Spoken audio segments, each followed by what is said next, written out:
In the frozen heart of Svalbard, Norway, November 2004, the Arctic unleashes a blizzard that howls like a living thing. Snow buries the tundra, and winds tear at the granite cliffs. A family of three, parents Astrid and Erik Hansen, and their 3-year-old son, Josef, huddles in a tent on a remote research trip. Astrid, a botanist, and Erik, a geologist, are mapping Svalbard's flora and rocks. Their toddler bundled in a red parka, asleep between them. But the storm grows feral. A gust rips the tent stakes from the ice, and the canvas collapses. In the chaos, Josef wanders into the whiteout, his small figure swallowed by the snow. His parents' desperate shouts fade, lost to the wind's roar. Rescue teams from Longyearbyen, the nearest settlement, brave the storm for weeks. They find the tent in a ravine, shredded with Astrid and Erik frozen inside, their faces etched with fear. Josef's mitten lies nearby, crusted with ice, but there's no trace of the boy, no tracks, no cries. The Arctic is a tomb, and a toddler couldn't survive its bite.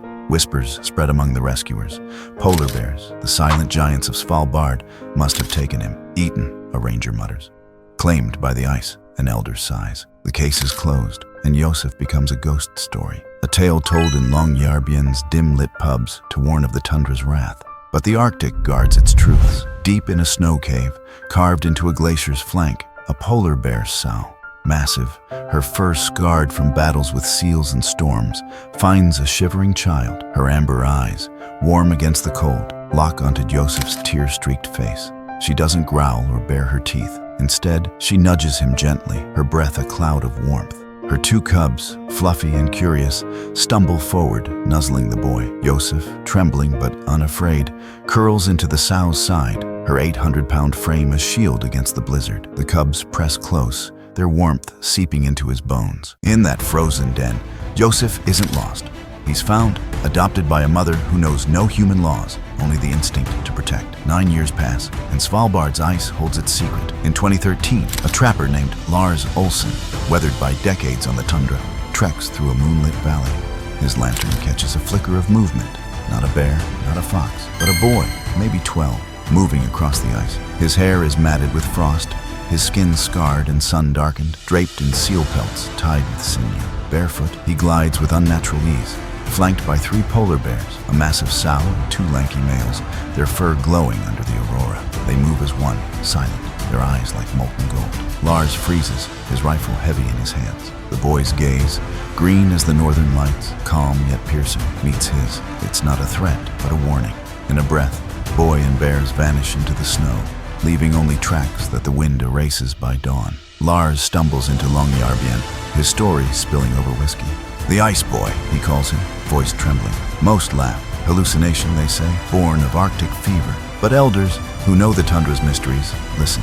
Svalbard's ice has always hidden more than it reveals. Ancient bones, forgotten ships, and now perhaps a child who survived. Dr. Ingrid Solberg, a polar bear biologist with a skeptic's mind, overhears Lars in the pub. She dismisses the tale, but checks her trail cams. One image stops her cold.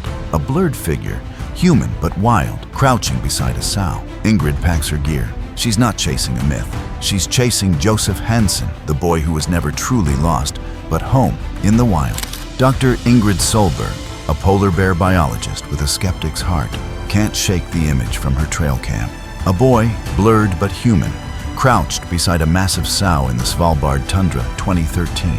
The Arctic night hums with secrets as she sets up camp near a glacier, determined to find the truth behind the Ice Boy. Ingrid leaves offerings: smoked fish, a wool scarf, a notebook, mimicking bear behavior. Slow movements, soft hums, no eye contact. She studied polar bears for decades, but this is different. This is Josef Hansen, lost 9 years ago at age 3, somehow alive in the wild. One dawn, Ingrid wakes to a changed camp. The fish is gone, the scarf neatly folded. A massive paw print marks the snow beside a smaller, barefoot track, delicate yet sure. Nearby, a seal bone rests, placed deliberately. Ingrid's pulse races. It's a sign, a message from the boy who shouldn't exist. She names the sow Frost for her scarred, frost-white fur, and tracks the trio, Josef, Frost, and her 2 yearling cubs, through ice valleys. Her trail cams catch glimpses. A boy, now 12, lean and wiry, his hair matted with ice and seal oil, his skin scarred from frostbite and play. He wears pelts stitched with sinew, his bare feet unbothered by the cold. Ingrid watches from a ridge as Josef moves with the bears, his body low, mirroring Frost's stalk.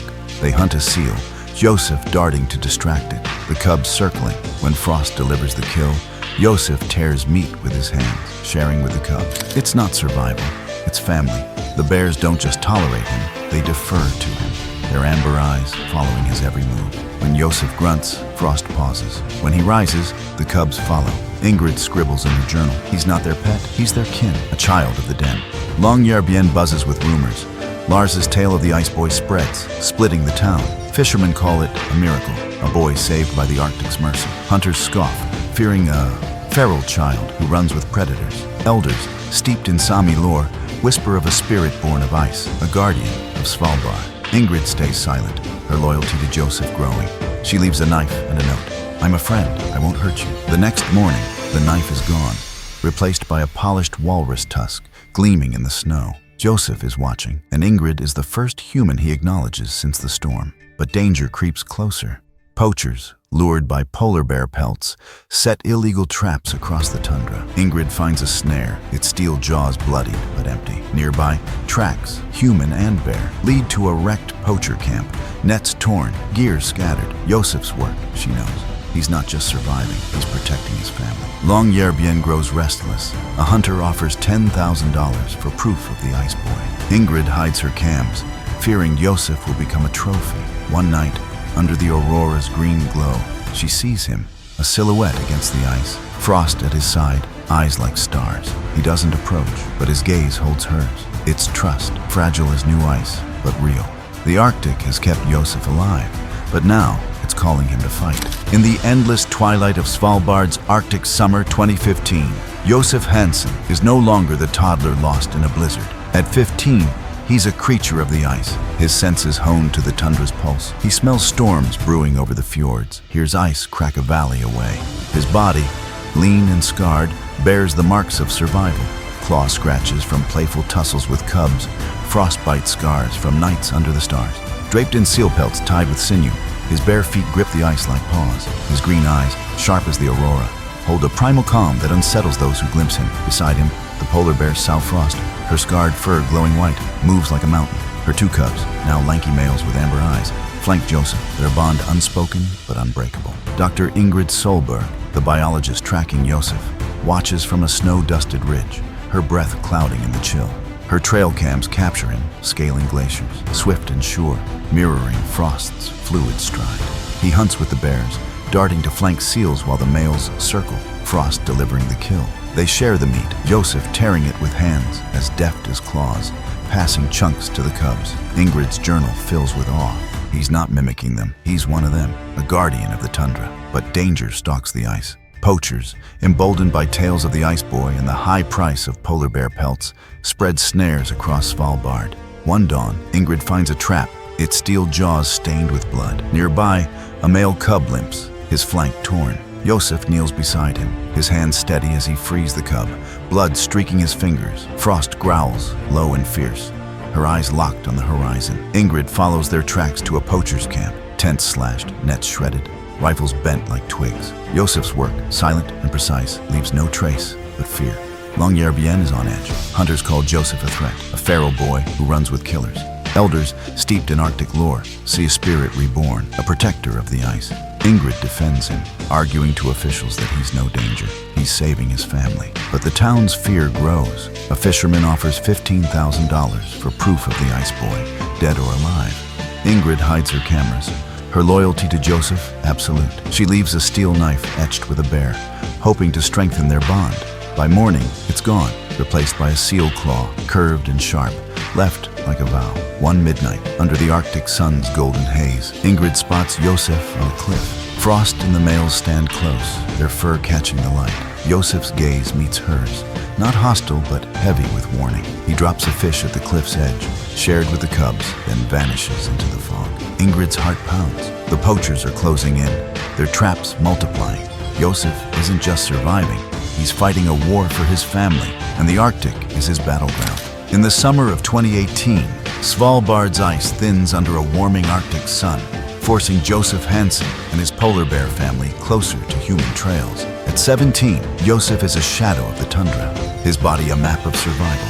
Scars crisscross his sun-darkened skin, his hair a tangle of frost and seal oil. His green eyes, sharp as glacier ice, burn with a primal fire. Draped in pelts, he moves with Frost, the massive sow, and her 2 male cubs, now towering adolescents with amber eyes that glow like embers. Their bond is ironclad. When Josef stalks, they stalk. When he rests, they curl around him, their warmth a shield against the cold. Dr. Ingrid Solberg, the biologist who's tracked Josef for years, follows their trail through melting fjords. Her cameras capture him diving into icy waters, fishing with the bears, his movements as fluid as theirs.